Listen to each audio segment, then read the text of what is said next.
से लोग अंग्रेजी सरकार के पास नमक कर को कम करने की विनती लेकर जाते हैं, तो उस समय अंग्रेजों की क्या प्रतिक्रियाएं होती हैं? हे अंग्रेज सरकार, आपने हमारा नमक टैक्स क्यों इतना दुगना कर दिया? अब आप ही बताइए, हम क्या करेंगे? Poor Indians, what are you doing here? अब तुम हमको नहीं बताएगा कि हमको क्या करना चाहिए और क्या नहीं करना चाहिए। आप ऐसा नहीं कर सकते हो सरकार। हे poor Indian, अब तुम हमको बताएगा हमें क्या करना चाहिए और क्या नहीं। पहले मैंने तुम्हारा टैक्स 2 गुना बढ़ाया था, अब मैं तुम्हारा टैक्स 20 गुना बढ़ाएगा, अब तुम 20 गुना टैक्स देगा। सैनिक, इन्हें भाग दो। अंग्रेजों की इन प्रतिक्रियाओं से तथा नमक कर को और बढ़ा देने के कारण परेशान होकर भारतीय लोग माननीय गांधी जी के पास जाते हैं।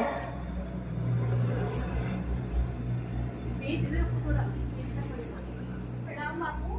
बाबूजी प्रणाम। प्रणाम बेटा, प्रणाम। बाबूजी, हम अंग्रेज शासकों के पास अपना नमक कानून का टैक्स कम कराने गए थे, लेकिन उन्होंने हमें बहुत मारा भी। तुम लोग वहाँ करने क्या गए थे? नमक टैक्स कानून कम कराने गए थे। धैर्य रखो बेटा, हम इस समस्या का समाधान करेंगे। चलो चलते हैं। 12 मार्च सन 1930 ईस्वी को गांधी जी साबरमती से दांडी मार्च निकालने का निर्णय लेते हैं।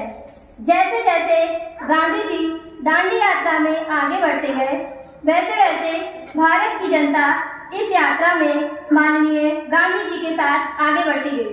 वंदे मातरम, वंदे मातरम, वंदे मातरम, वंदे मातरम, वंदे मातरम। सर साइमन, गांधी जी साबरमती तट पर नमक कानून तोड़ रहे हैं। उनकी इतनी हिम्मत, उन्होंने नमक कानून तोड़ा। जाओ और साबरमती के तट को सील कर दो।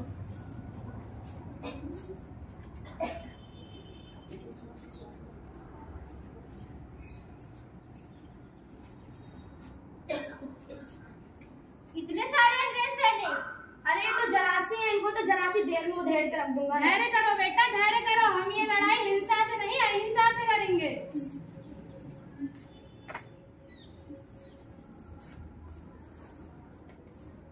अंग्रेजी सरकार भारत सरकार को रोकने का बहुत प्रयास करती है, परंतु वह उनको रोकने में असफल रहती है और माननीय गांधी जी एक मुट्ठी नमक बनाकर नमक कानून का खंडन कर देते हैं।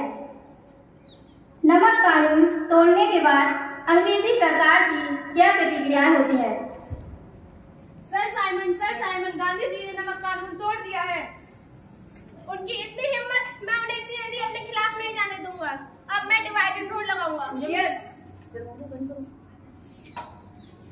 अंग्रेजी सरकार अपनी नीतियों के द्वारा मोहम्मद जिन्ना को एक अलग सरकार की मांग के लिए भड़काते हैं।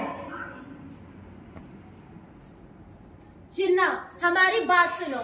तुम्हें महात्मा गांधी से अपने लिए एक नई सरकार की मांग करना होगा, क्योंकि अगर हिंदुओं का समाज आ गया तो तुम्हारे हिस्से में कुछ नहीं आएगा। जाओ। सलाम बाबू, सलाम। सलाम बेटा, सलाम। मुझे आपसे कुछ बात करनी थी। बोलो। मुझे अपने लोगों के लिए अलग सरकार चाहिए, क्योंकि अगर हिंदू लोगों का राज चलेगा तो हम मुसलमानों का क्या होगा? नहीं बाबू, आप हमारे देश का बंटवारा नहीं होने दे सकते। अगर देश का बंटवारा नहीं हुआ तो मैं जंगे फसाद करवा दूंगा। नहीं बाबूजी, मेरे होते में अपने देश का बंटवारा कभी नहीं होने दे। धैर्य रखो बेटा, धैर्य रखो। मैं ये कभी नहीं होने दे सकता। अंग्रेजी सरकार परेशान हो जाती है। इसके बाद गांधी जी बंटवारे के मामले में नाथूराम गोडसे से मिलने जाते हैं। तब नाथूराम उनकी इस बात का समर्थन नहीं करते हैं और परेशान होकर 30 जनवरी सन 1948 को 5:17 पर नाथूराम गोडसे माननीय गांधी जी को गोली मार देते हैं और स्वयं आत्मसमर्पण कर लेते हैं। और जब गांधी जी को गोली लगती है तब पूरा भारत शोक में डूब जाता है।